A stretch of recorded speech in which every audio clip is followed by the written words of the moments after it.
मालूम है कितने लोग मुझे अभी फिलहाल लाइव देख रहे हैं? Any guesses?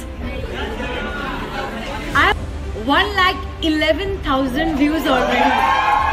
तो आप समझ लो आपके साथ साथ और 1,11,000 लोग हैं जो ये लेक्चर को देख रहे हैं। एग्जाम्स हो गए और उसके बाद हम FRT करेंगे, ठीक है?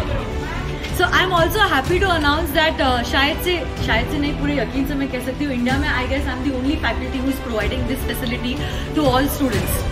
चाहे आप पुणे में हो, चाहे आप मेरे स्टूडेंट हो, चाहे आप नहीं हो, आपने पुणे में बैच की है, नहीं की है, आप कोई गांव से आए हो, every student who has internet and Jio की फैसिलिटी आई गेस।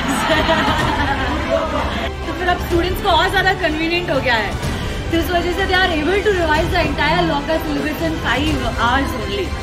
चलो कोई बात नहीं। पहली बात तो all the very best for your examination and for your law paper.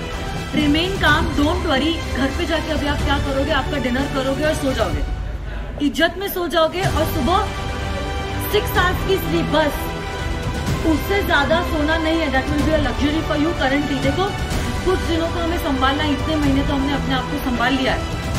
अब थोड़े से के लिए प्लीज अपने आप को नींद के लिए टेम्प्ट मत कीजिएगा। अच्छे से लिखना, प्रेजेंटेशन मैटर्स लॉ के पेपर में, because it is a theory paper. अगर सेक्शन नंबर याद आ रहे, please quote down the section number और केस लॉ का नाम भी लिखना। बट वापस मैं कह रही हूँ, अपने खुद के केस लॉज मत बनाइए। याद नहीं आ रहा है सेक्शन नंबर तो गलत सेक्शन मत लिखिए, क्योंकि अगर गलत सेक्शन लिखते हो तो सही वाला तो नहीं आ रहा है, और गलत जो लिखा है वो भी नहीं आ रहा है। जो भी आंसर दे रहे हो, right it in point wise format.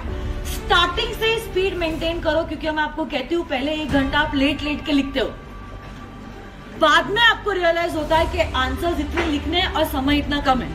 पहले तो एकदम मोटी जैसे अक्षर, और बाद में उर्दू, क्या लिखा खुद को भी नहीं समझ में आ रहा। So do not let that happen my dear friends.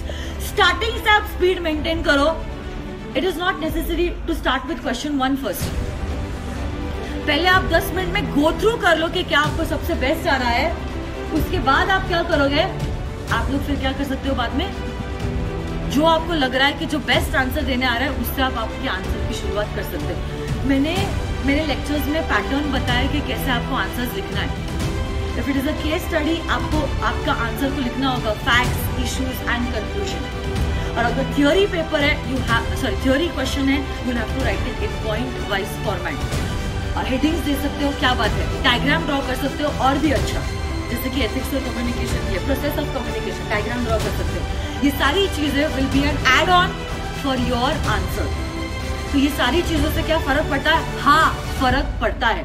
Technical terms जहां कहीं पे भी यूज कर सकते हो, please use it, do not right in your own words. हाँ, ओन वर्ड्स इस्तेमाल कर सकते हो, बट टेक्निकल और कीवर्ड्स जो होते हैं that you will have to stick. जैसे कि पोस्टपोन नहीं लिख सकते, अर्जर्न लिखोगे।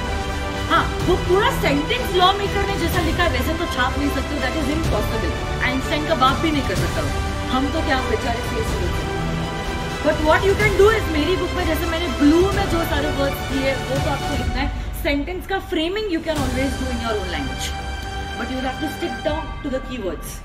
एक्ट का नाम लिख रहे हो, एवरी लेटर, एवरी वर्ड का पहला letter has to be in capital.